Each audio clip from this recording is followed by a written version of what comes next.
Napoleon Hill spent 20 years studying the biographies of 500 of the wealthiest men in America. And here is what he found. Not one of them, not a single one, became rich by accident. All of them followed the same invisible law, a law that Andrew Carnegie revealed to him over a dinner table in 1908. Carnegie leaned back in his chair, looked at the young journalist with knowing eyes, and asked, "Are you willing to spend 20 years of your life to pass this secret on to the world?" Hill said yes. This book is the result of that conversation, but here is the strange part. The secret is never named directly anywhere in the book. Hill says, "You will recognize it yourself when you are ready." And he is right, because until you are ready, no knowledge will help. But when you are ready, it literally jumps off the page. Hill conducted a study no one had ever attempted before. He did not simply read biographies, he met these people face to face. Thomas Edison, Henry Ford, Theodore Roosevelt, John D. Rockefeller. He studied not just what they did, he studied how they thought. At some point he saw the pattern. All of them thought in a particular way. Their minds worked differently. And this was not a birthright, it was deliberately developed. Subscribe to the channel so you never miss another book that genuinely changes how you think. No filler, just 30 minutes. 1937. The Great Depression had just devastated America. Millions of people without work, without money, without hope. Former executives were selling apples on street corners. Farmers were abandoning their fields. Into this moment comes a book with a simple title, Think and Grow Rich. The first print run sold out in days. Over the following 80 years, the book sold more than 100 million copies. Presidents read it, billionaires read it, athletes and actors read it, and nearly all of them said the same thing. This book changed everything. Why? Because Hill was the first to say something that sounds obvious today, but in 1937 sounded like madness. Wealth does not begin with money. It begins with thought. Edwin Barnes had nothing, not a dollar, not a connection, not an education. He arrived at Edison's laboratory on a freight train, literally like a drifter. The guards stared in disbelief, but Barnes stood before Edison and said, "I want to become your business partner, not an employee, a partner." Edison would later say, "There was something in his eyes, a determination impossible to dismiss. I gave him a chance." Barnes started at the very bottom. Years passed. Others laughed. "Look at this fool who still thinks he will be Edison's partner." Barnes did not back down. He did not say, "I will give it a try and see." He said, "There is one single goal, to become the business partner of Thomas Edison. I have burned every bridge. There is no way back." Then a chance appeared, unexpected, through the back door. Edison had invented a dictation machine. Every sales agent believed it was impossible to sell. Barnes said, "I will sell it." And he did. So well that Edison gave him a contract across the entire country. Barnes became a millionaire. It all started with one thought, so powerful it became a burning obsession.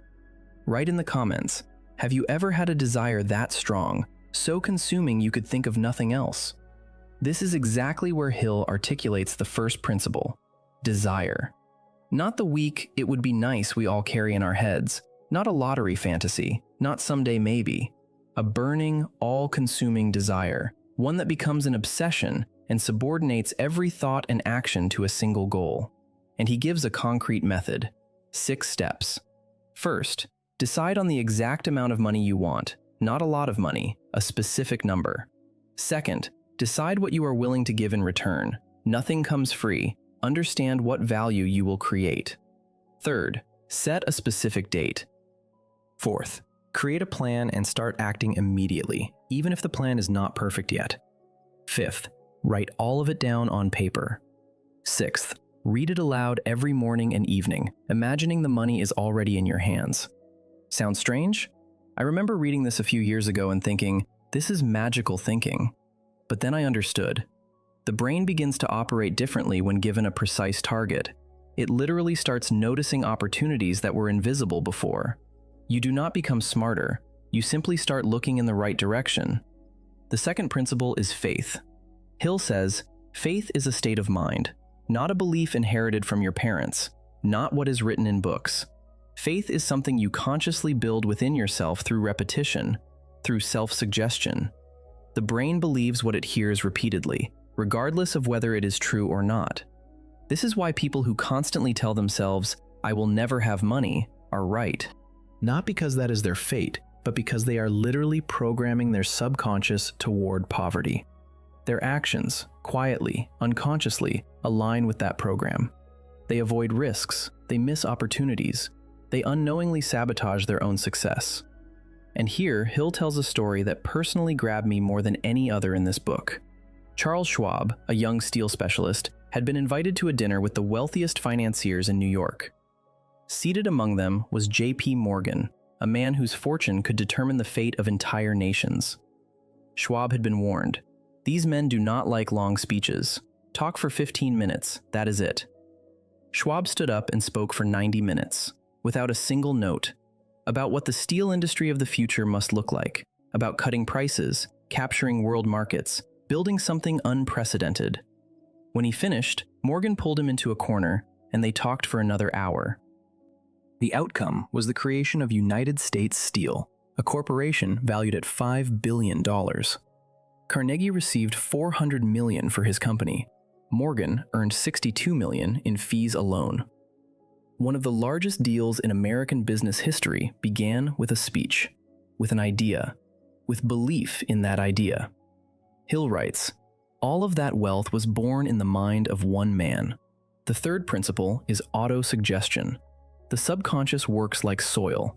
It grows whatever you plant. Plant fear, harvest fear. Plant confidence, harvest confidence. But the subconscious does not respond to empty words. It responds only to words charged with emotion. This is why affirmations do not work for most people. They repeat the words mechanically, without feeling. Hill says, "Read your desire aloud with such intensity as though it has already happened. Feel it in your body. Imagine the smell, the sound, the sensation of reaching your goal. Then the subconscious receives the signal and begins finding a path." Is there something you repeat to yourself every day, good or bad? Write it in the comments. The fourth principle is specialized knowledge. And here Hill says something that turns everything upside down. Knowledge is not power. Knowledge is only potential power. It becomes real power only when organized into a plan and applied toward a specific goal. This is why professors are, for the most part, not wealthy. They accumulate knowledge, but do not know how to use it. Henry Ford had only an elementary school education. When he was once called to testify in court, lawyers buried him in textbook questions to prove his ignorance.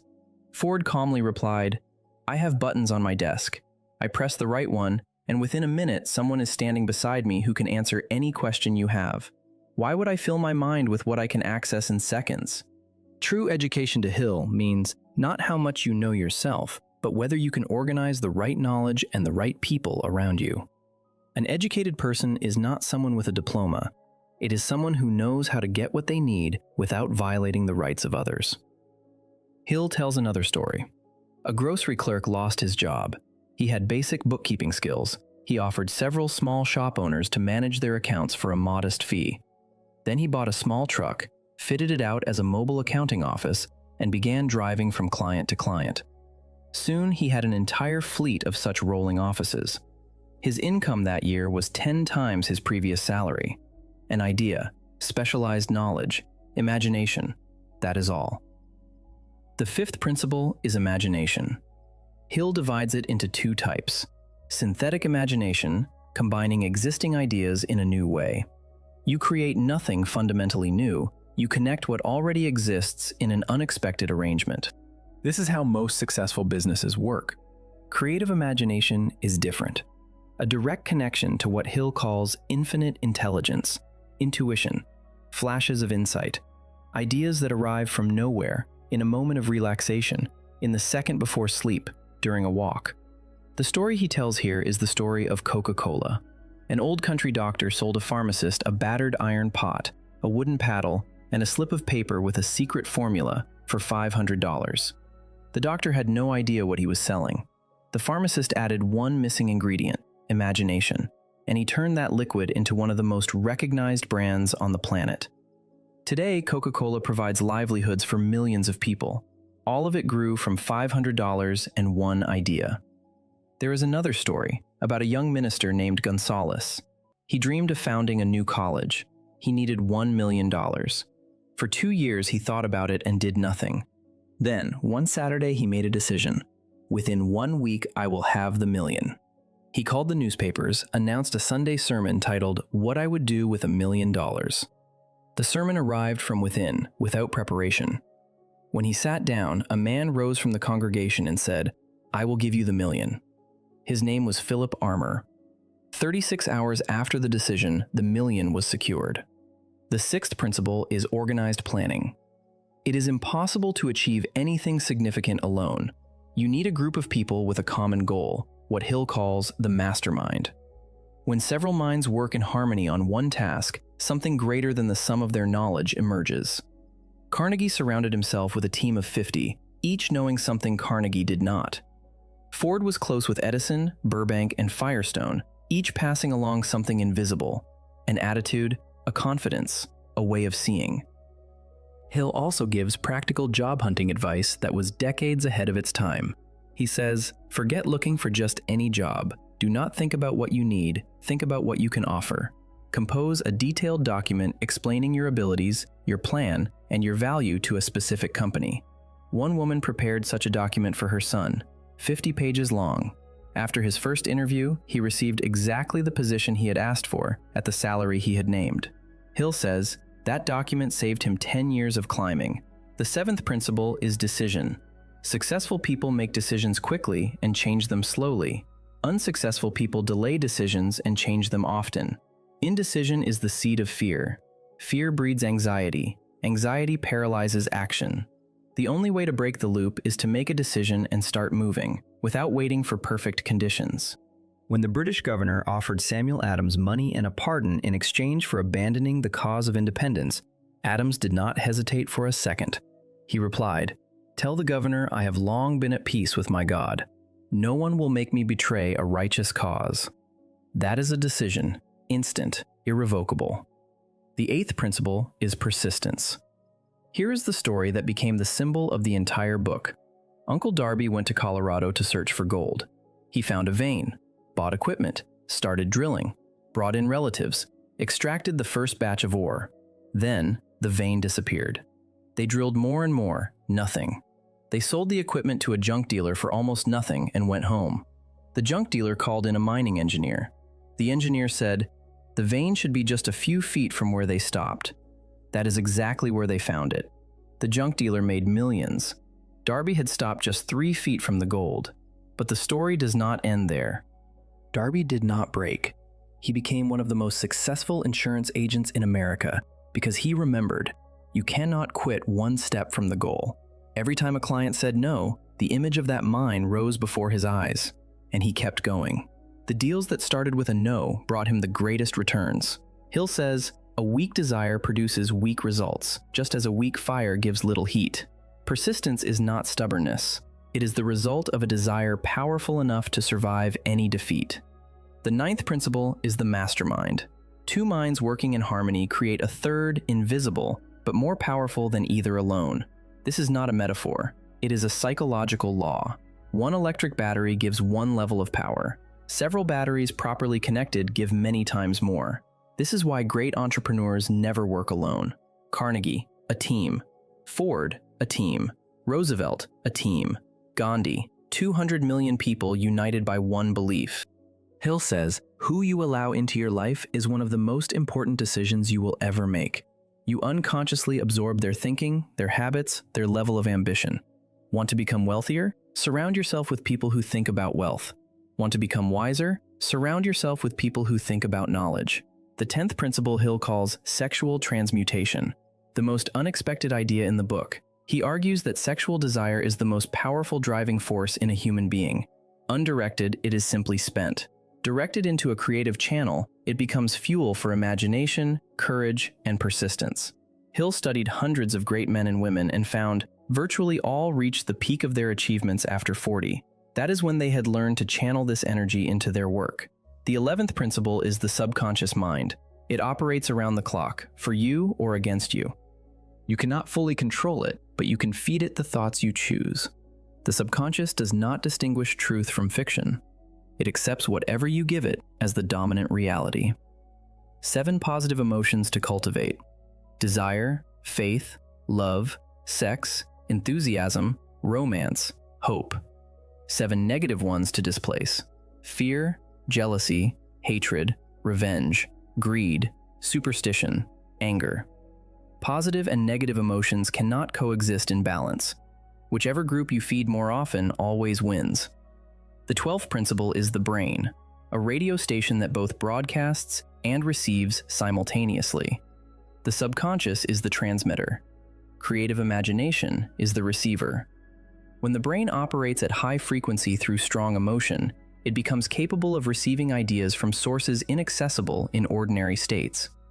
This is what people call intuition, inspiration, a sudden flash of insight. The 13th principle Hill calls the sixth sense, the apex of the entire system, a state in which the right ideas and solutions arrive without effort. He used an unusual method before sleep.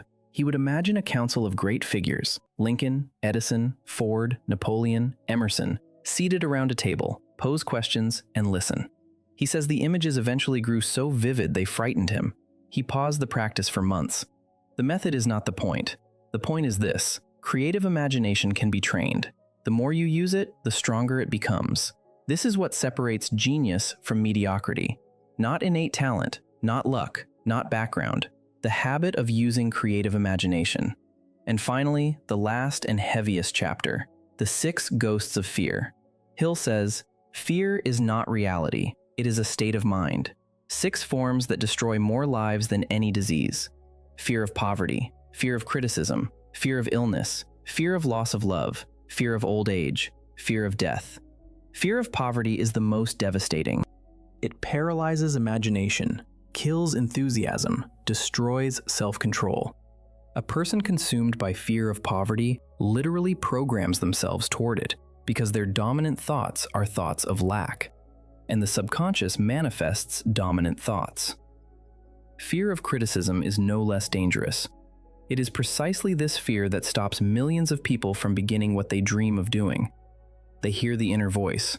What will people think? What if they laugh? And they stay right where they are, in the safe comfort of mediocrity. Parents who constantly criticize their children think they are building character. They are installing a fear program that will hold that child back for the rest of their life. Hill also speaks about fear of illness. 75% of people who visit doctors are physically healthy. Their illness is in their mind. A physician once ran an experiment. Several people in sequence approached one healthy man and asked how he was feeling. The first person, "Yes, fine, thanks."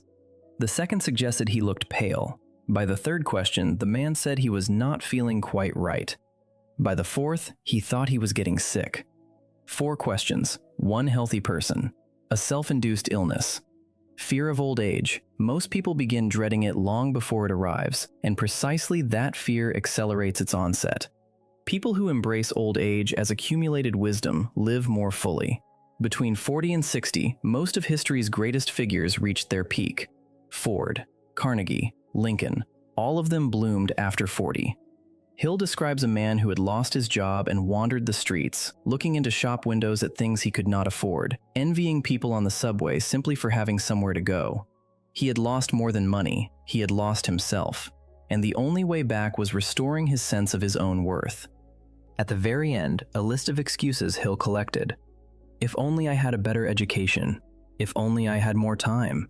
If only I had been lucky. If only I had the money. 50 variations of the same thing, every one of them a way of refusing to take responsibility for your own life. Hill also describes what he calls susceptibility to negative influence. It is when you allow other people's doubts and expectations to live inside your head. When you choose a career based on what your parents advised. When you never start because a neighbor said it would not work. The strongest poison for success is an environment of people who constantly complain and discourage, not because they are bad, but because their thinking is contagious. Hill concludes simply, the world wants to know one thing: Did you succeed? Everything else is of no interest to anyone. 20 years, 500 biographies, thousands of interviews. Hill did not do this for money. He spent most of his life in modest circumstances. He did it because he had made a promise to Andrew Carnegie and kept it. In that, perhaps, is the greatest lesson. Not the method, not the 6 steps, not the self-suggestion. The fact that a person who keeps their word, given to another or to themselves, is already different from everyone else. Think and Grow Rich is not about money, or more precisely, not only about money. It is about the fact that between who you are now and who you could become, only one obstacle stands: your own mind. And you alone decide what to fill it with. We read, you save hours. Want more breakdowns like this? Support the channel. Details in the description. Thank you for watching. Subscribe to the channel. Every week, a book worth knowing. No filler, 30 minutes. Burning books is a crime, but not reading them is even worse. We fix that in half an hour. Subscribe.